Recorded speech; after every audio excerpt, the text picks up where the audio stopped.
Hey guys, Fight Night J here with my first video here on YouTube ever. And what a better way to start my YouTube channel than with old Uncle Dana White, aka Uncle Fester. Old Uncle Fester's been going viral here on YouTube recently. Penguin Zero's made video on him. Other channels have made videos on him. But they're going after him personally. You know, him slapping his wife. Him forcing his wife to have a baby early so that he could go to a fight that he promoted, the Chuck Liddell fight back in the day. Fighter pay. You know, the classics, the classic Dana White stories make him sound like such a good guy. But I'm not going after that. I'm going to address the lies that Dana White has been spewing. Absolute lies that he's been spewing. And some promotional things. So let's get started, man. First video here, the Mac Life. Shout out to Mac Life here. We'll get to that one. 606 of the Mac Life video here. He's bringing up Jon Jones. I know he was never in contention to fight on that White House card, but he did say that he was offered $15 million and it came down to money. Is he lying when he says that? Who gives a shit? So did the negotiation? Who gives a shit? Who gives a shit if Jon Jones said he had a offer for $15 million and he declined it? Who gives a shit? We give a shit, Dana. We give a shit. You want to know why? Because 3 weeks ago, you said this. Okay.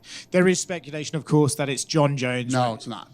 Was Jon Ever, which I told you guys 100,000 times, was Jon Jones even remotely in my mind to fight at the White House? I wouldn't. Never, ever, ever was Jon Jones in my mind to fight at the White House. Let's replay this here. I hate to bring him up, Jon Jones. I know he was never in contention to fight on that White House card, but he did say that he was offered $15 million and it came down to money. Is he lying when he says that? Who gives a shit? Who gives a shit? Was he offered $15 million to fight at the White House card? Who gives a shit if he was offered 15? What? It sounds like you're lying, Dana. If I had to guess, I would say he did get an offer for $15 million.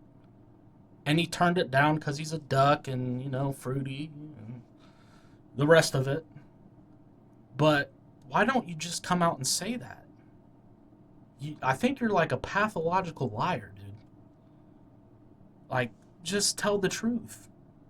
But I thought that was pretty funny. My next point of contention here is the promotion of Dana White. This is his biggest flaw, in my opinion.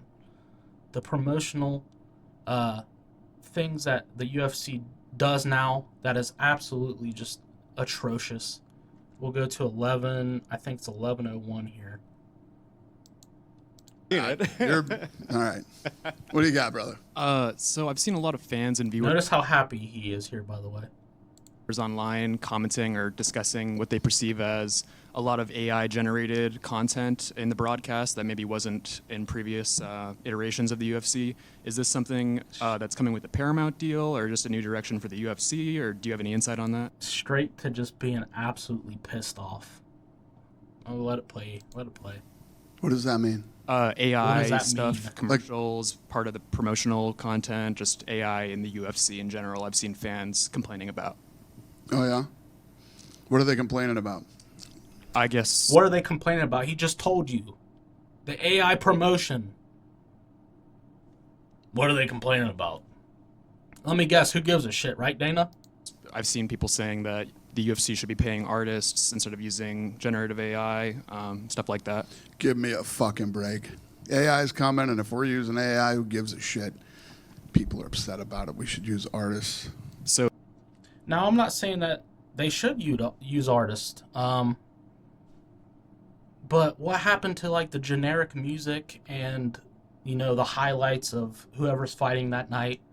You know, edit it together. I'm sure you can have someone there at the UFC that's editing videos What happened to that? Why not that? It has to be AI. AI's coming, whether you guys like it or not, guys. AI's coming. Who gives a shit? That's your only answer to things, Dana. Who gives a shit?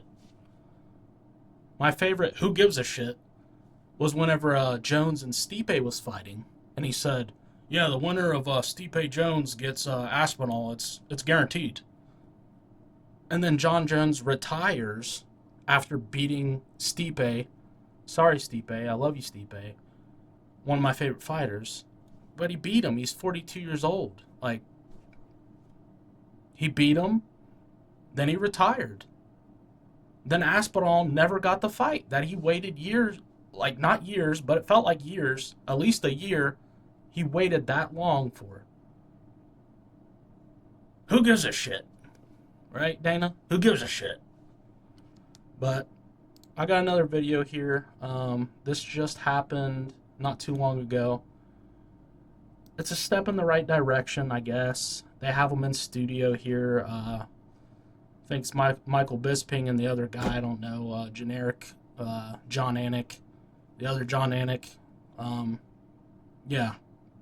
Brady and Joaquin Buckley was going to be a main event. Now it's on the main card in Newark, New Jersey at UFC 328. Also a rematch between Jan Blachowicz and Bogdan Guskov. And then King Green and Jeremy Stevens. A couple of OGs at lightweight kick things off. But in that main event, Khamzat Chimaev and Sean Strickland. What a matchup for the middleweight title. Fun card, and obviously the main event is the fight that people have been waiting for a long time. Fun card. The fights people's been waiting for. Look at the joy on this guy's face. Listen to the tone, the excitement that he has announcing these fights. Fun fight. Fun fights. Really love it.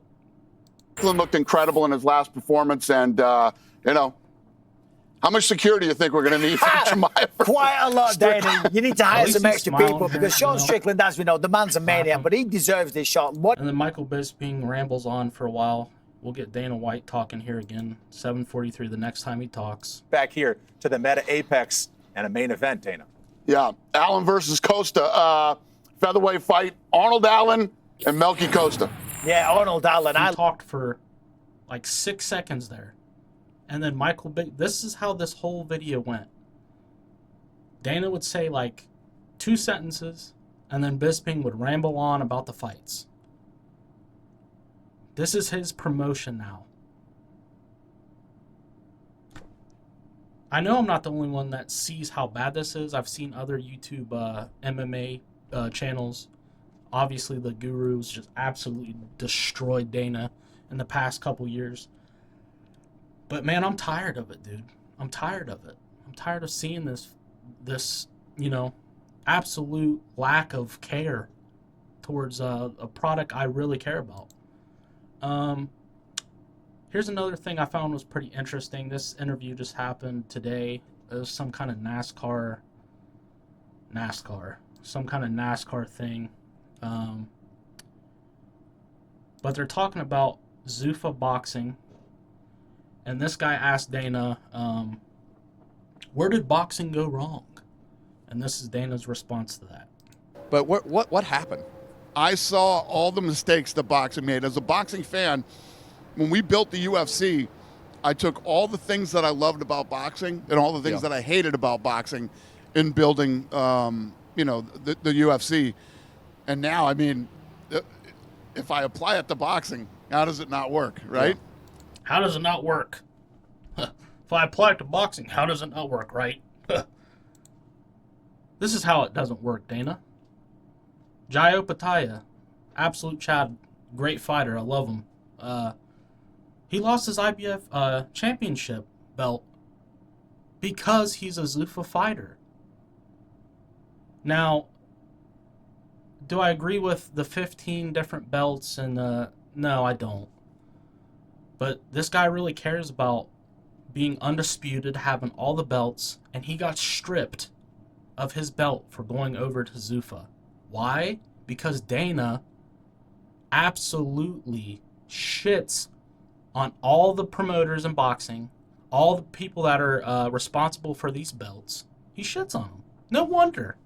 No wonder they don't want the belt being related to this Zuffa boxing. No wonder. Here's Jai Opetaia talking about him losing his IBF belt. You know what? It's just a bit frustrating when the you know, the stuff with the IBF and, you know, just the politics. You know what I mean? Like, you know, I broke my jaw for this belt. You know, I fucking couldn't eat for 4 months. You know, I spent time away from my family. Made sacrifices. I missed my nan's funeral. You know, she was in... He's tore up about it. All this stuff he just said. Sacrificed, broke his jaw, missed his grandma's funeral. For that belt. No matter what anybody thinks about the belts, these people care about the belts. And you're out here paying Conor Benn $15 million, pissing off your UFC fighters that don't get nowhere near that. Well, no. We do everything right. What can go wrong? This is what could go wrong, Dana. You're so bad at promoting the UFC alone. So the bright idea that you get is, let's start Zuffa boxing. For one, you're fighting in a gym. I don't even know where they're fighting at. Like right down the road, I could find a garage the size of the place they were fighting in. Not even an arena. There's the belt right there. You can see the belt. Looks like a knockoff BMF belt. Doesn't even look good. He cares about boxing. He cares about, what the hell is it called? Slap fighting? Power slap? This is what he's focused on. Instead of the UFC. Just feed him AI slop in the net. We don't need no more editors editing simple videos, highlights with a basic track, Dana. You could put a basic royalty-free, so you don't have to spend any money, royalty-free music over some highlights, and that would be so much better than the AI slop that you produced for the Adesanya Piper fight. It's terrible. I'm tired of it, and yeah, I'm done talking about this egghead. Fuck this guy. He don't care. Yeah. Fight Night J. This is my YouTube channel.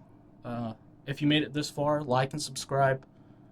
I'll have breakdowns, predictions, more videos like this in the future. And yeah. See ya.